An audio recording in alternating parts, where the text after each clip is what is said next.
Astrologiya və bürclər. Ümumiyyətlə, bürclər insanın həyatında nə qədər rol oynayır? Mühüm və əhəmiyyətlidir. Ümumiyyətlə, insanların astrologiya barədə bildiyi nədir? 12 bürc və salam. Yəni, biz bilirik ki, əgər siz tutalım ki, filan ayın, filan gününə, filan ay, filan gününə kimi dünyaya gəlmişsinizsə, siz filan bürcdənsiz. Sizin bildiyiniz astrologiya budur, düzdür?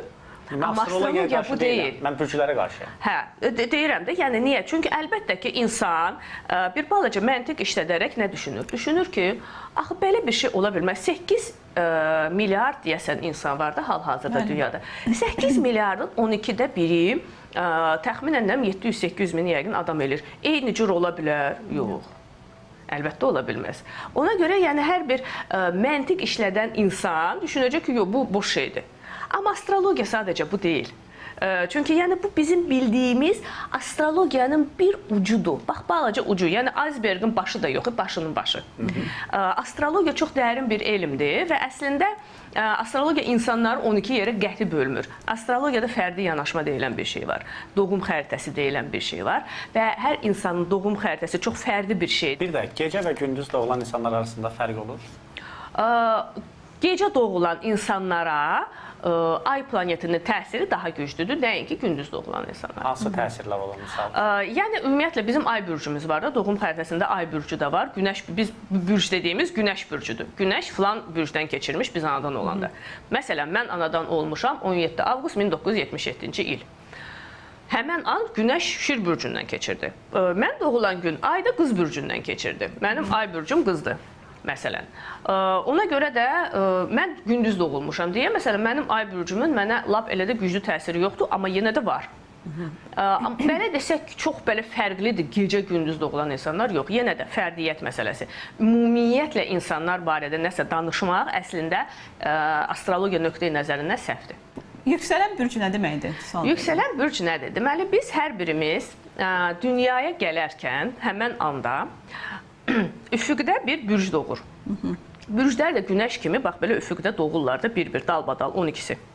12 tanıdığımız bürc. Gün doğan anda günəşlə birgə doğan bürc bizim günəş bürcümüzdür. Məsələn, hal-hazırda bugün iyunun 20-sidir, hələ ki əkizlər bürcüdür, sabahları xərçəng bürcü girəcək.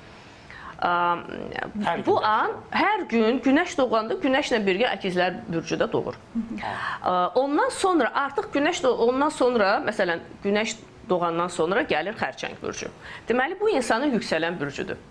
Hər ev bizim həyatımızın bir sahəsidir və planetlər də orada müəyyən funksiyaları yerinə yetirirlər, bürclər müəyyən funksiyaları yerinə yetirirlər və bax beləcə biz görürük ki, insan kimdir, nədir, necədir. Bu qətiyyən fal deyil. Fal ilə ümumi arasında heç bir şey yoxdur. Ona görə mən məsələn bəzən insanlar var ki, deyirlər mən astroloqam, başlayırlar kartda fala baxmağa. O qətiyyən doğru deyil. Yəni astrologiya bir elmdir, o ölçülərdir, hamısı riyaziyyatdır.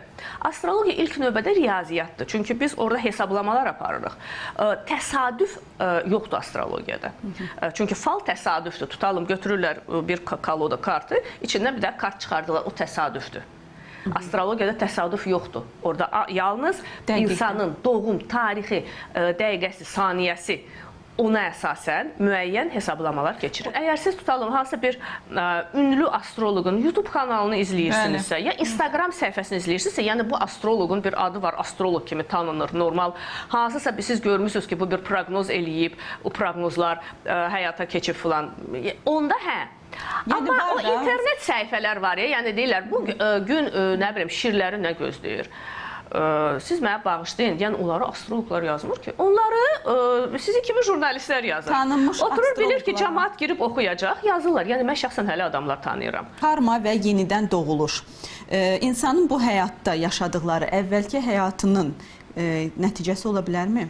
Bəli, var. Astrologiyada elə bir şey var, karmik düyünlər var. Onlar göstərirlər ki, biz belə deyək də keçmiş həyatımızda hansı təcrübə ilə bu dünyaya gəlmişik və hansı təcrübəni bu dünyada toplamalıyıq. Onu biz görürük.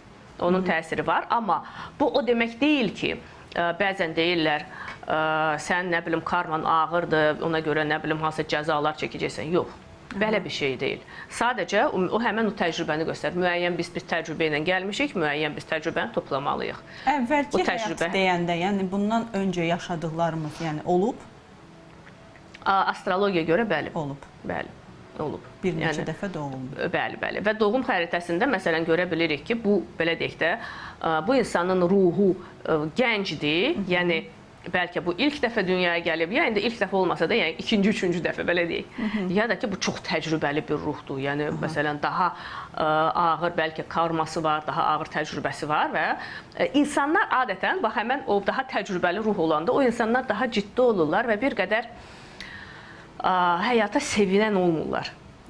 Amma bax, məsələn, daha o uşaq kimi doğrudan da siz görürsünüz, insan var ya, hər şeyə sevinən, hər şeylə maraqlanan, o da maraqlıdır, bu da maraqlıdır. Bax, belə maraq göstərən insanların adətən doğum xəritəsinə baxanda görür ki, onun ruhu da gəncdir.